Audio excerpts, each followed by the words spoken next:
तर हे सगळ्या गोष्टीला जबाबदार सरकार आहे. जर तुम्ही हमीभाव डिक्लेअर करून शेतकऱ्याला जर हमीभाव भेटत नसाल तर त्याला जायचं कुठं? या महाराष्ट्राचं सरकार असं नव्हतं. तिजोरी कधी एवढी डगमैसानी नव्हती. हे देवेंद्र फडणवीसच्या काळात आली. हे देवेंद्र फडणवीसचं अपयश आहे. देवाभाऊले जर या शेतकऱ्याची कदर येत नसेल तर मग शेतकऱ्यानं त्याचा मालच मार्केटमध्ये इकडं बंद करावं ना, आपल्यासाठी उभावणं, आपल्यासाठी खावं. ते शेतकऱ्याचे लेकरच नाही ना. ज्याची जळते त्याला कळते. त्याचा बाप थोडी देवेंद्र फडणवीसचा कास्तकार होता. जर याने निर्णय घेतला नाही उद्या इथं काही होऊ शकते नागपुरात. म्हणजे एखाद्याकडून खोटं शिकावं तर त्याचं उदाहरण राहील. ठीक आहे, कितीतरी फोकनाड्यात कितीतरी जुमले मोदीनं दिली ना, आता इथे चालू आहे.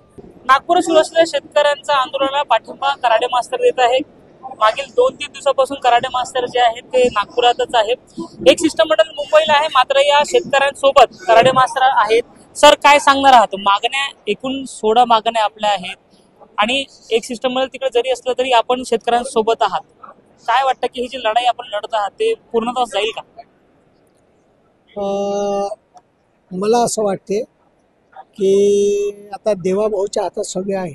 म्हणजे यायले जर शेतकऱ्याची दयामाया येत नसन तर हे इतकं बदमाश आणि चोट्ट सरकार नाही. RSS आणि हे जे BJP आहे, ठीक आहे, आता तो जो न्यायाधीश आहे, ठीक आहे, ज्या न्यायाधीशानं ठीक आहे असा निर्णय दिला त्यानं कदाचित राम मंदिराचा निर्णय वाचला नसतो. तो लोक भावनेचा आदर देऊन दिला होता, लोकांच्या श्रद्धेचा. इथं तर लोकांचे जीव चालले ना. रोज 15-16 शेतकरी आत्महत्या करून राहिले. त्या विधवा बाईचं ठीक आहे कुंकू पुसाचं काम हे सरकार करून राहिलं. त्याची मुलं अनाथ होऊन राहिली. ठीक आहे, माझी माय माऊली विधवा होऊन राहिली. ठीक आहे, पोरांच्या शिक्षणाने पैसे नाही, कर्जाचा डोंगर झालाय. का करायचं का तिला? त्याच्यासाठी देवा भाऊले जर या शेतकऱ्याची कदर येत नसेल तर मग शेतकऱ्यानं त्याचा मालच मार्केटमध्ये इकडं बंद करावं ना, आपल्यासाठी उभावणं, आपल्यासाठी खावं. तेव्हा कुठे सरकार जाग्यावर येईल. आज माहीत पडत आज मीटिंगमध्ये काय होतं. जर मीटिंगमध्ये काही झालं म्हणजे जो ठोस निर्णय आहे कर्जमाफीचा तो जर झाला तर अनेक शेतकऱ्याला त्याच्यातून न्याय मिळेल. पण एकंदरीत असं आहे की देवेंद्र फडणवीस बोलले की कर्जमाफी करू आम्ही, कर्जमाफी कधी डिनायच केलं नाही की करणार नाही, मात्र तो वेळ नाही आहे सध्या. वेळ नाही म्हणजे तुम्ही सत्तेत आहे, तुम्हीच भिकारी लावलं सरकारने.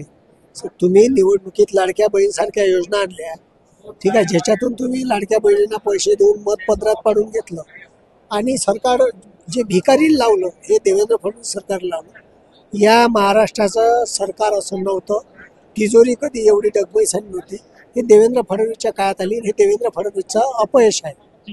जितक्या पद्धतीने विदर्भ आता या मराठवाड्यानंतर टॉपवर विदर्भ आहे शेतकरी आत्महत्येसाठी, आणि मोठे मोठे नेते नितीन गडकरी असतील किंवा देवेंद्र फडणवीस असतील किंवा चंद्रशेखर बावनकुळे असतील आणि अन्य नेते असतील जे टॉप 5 मध्ये आहेत, त्यांना विदर्भाचं काही राहिलं नाही. आणि इथे आता जर मी एक रिपोर्ट वाचत होतो की 700च्या वरती शेतकऱ्यांनी आत्महत्या केली याच वर्षी. तर सरकार या सगळ्यासाठी काय करत आहे? 8,000 या वर्षात विदर्भाची गोष्ट. हा, विदर्भात झाले असं. विदर्भात एका वर्षात नाही जास्त झाल्या. विदर्भात जवळपास 1,500 ते 2,000 आत्महत्या झाल्या एका वर्षात. कारण विदर्भ सर्वाधिक आत्महत्याग्रस्त आहे. त्याच्यात यवतमाळ जिल्हा, वर्धा जिल्हा हा पट्टा जास्त आहे. ठीक आहे, कारण या पट्ट्यात काय होते, खूप भयंकर पाऊस येतो, त्याच्यात पिकाची नासाडी होते, नापिकी होते आणि वरून सरकार मारते, त्याच्या मालाला भाव भेटत नाही. समजलं का? तर हे सगळ्या गोष्टीला जबाबदार सरकार आहे. जर तुम्ही हमीभाव डिक्लेअर करून शेतकऱ्याला जर हमीभाव भेटत नसाल तर त्याला जायचं कुठं? म्हणजे तुमच्यावर दिसत आहे नाफेडनं खरेदी करायला पाहिजे. ठीक आहे, नाफेडची खरेदी केली तर हे सगळे होईल. ठीक आहे, पण तो त्याची लागत खर्च सुद्धा निघून नाही राहिला.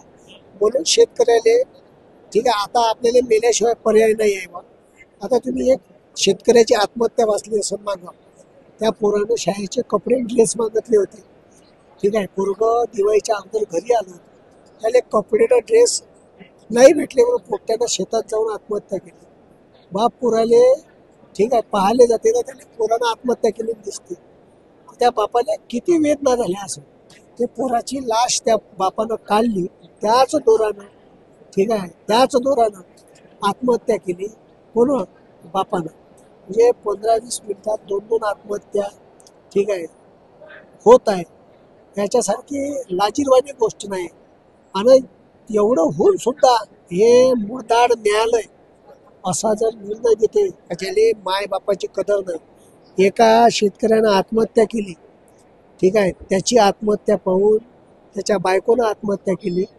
त्या बायकोनं आत्महत्या केल्यावर पोस्टमॉर्टम रिपोर्टमध्ये तिच्या गर्भामध्ये 7 महिन्याचं बाळ होतं. 3 मुलाचे जीव या व्यवस्थेने घेतला.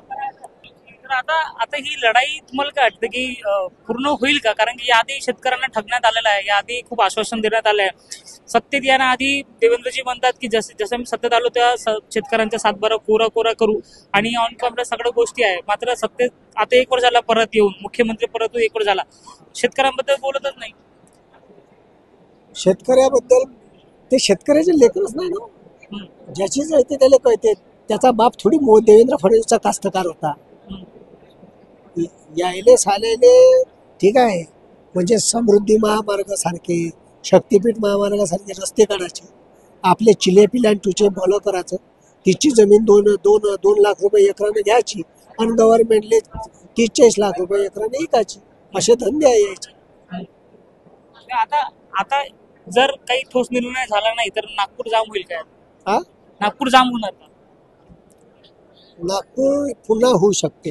ठीक आहे, आता जर निर्णय झाला नाही तर त्याच्यानंतर ते नेते वापस येतील. ठीक आहे, आणि तिथूनच आदेश देतील. ठीक आहे, उद्या काही होऊ शकते. जर यायनं निर्णय घेतला नाही उद्या इथं काही होऊ शकते नागपुरात. नितेश कराडे फ्रंट लाईनवर दिसत आहे या आंदोलनात, काय कारण? बाबा कास्तकार या वर्षी मी 100 क्विंटलचा कास्तकार आहे सोयाबीनचा. म्हणजे मला 80-90 क्विंटल कुठंच नाही गेलं. यावर्षी मला फक्त 8 क्विंटल सोयाबीन झालं आणि 5 एकरातल्या सोयाबीनमध्ये मी हार्वेस्टिंग मारलं. का करायचं? कर्ज घेतलाय, कुठं फेडायचं? उत्पन्नच झालं नाही. जेवढं पेरलं तेवढं बी नाही निघालं. करायचं काय सांगा? लागत खर्च तर लागून गेला. इंधन केलं, फवारे मारले, डवरलं. का करायचं? शेतकरी आहे. ठीक आहे, आणि माय बापाच्या वेतनामध्ये दिसते. मोदीजी बोलले होते की 2022 पर्यंत जे आहे शेतकऱ्यांचा जे आय आहे ते दुगणी करू, पण इथे तर उलटच झालंय. मोदी सारखा लुचाड माणूस नाही. ठीक आहे, त्याच्यासारखा लबाड माणूस मी जगात पाहिला नाही. तो खोट्यावर खोटं बोलते, रेटून बोलते. म्हणजे एखाद्याकडून खोटं शिकावं तर त्याचं उदाहरण राहील नरेंद्र मोदी. ठीक आहे, कितीतरी फोकणाड्यात कितीतरी जुमले मोदीनं दिले आणि आता त्यानं चालू आहे. 2.5 झाली का? 2.5 पट तुम्हीच सांगा. जर हमी भाव शेतकऱ्याचा सोयाबीनने जेव्हा ते म्हणे तेव्हा 4,500 रुपये होता, 4,700 काहीतरी होता. आता 2.5 पट करू म्हणजे तो भाव जाईल 10,000च्या घरात. यानं केला का? तो अजून सुद्धा केला. सोयाबीनला किती भाव आणि कापसाला किती भाव सध्या भेटत आहे? सोयाबीनले मार्केटमध्ये भेटत आहे 2.5, 3, 3.5 असा रेट. ह्या रेट लागत किती आहे? अरे बापा लागत काही विचारू नका. एकरी 50,000 ते 60,000 रुपये लागत एकरी, आणि तेवढ्या रुपयाचं उत्पन्नच नाही. सागरात कापसाला भाव नाही, सोयाबीनला भाव नाही. 75,000 रुपये जवळपास एकरी, म्हणजे कमी खर्च केला तर. आणि 1 लाख रुपये ते 1,10,000 रुपये सोयाबीनने खर्च आहे.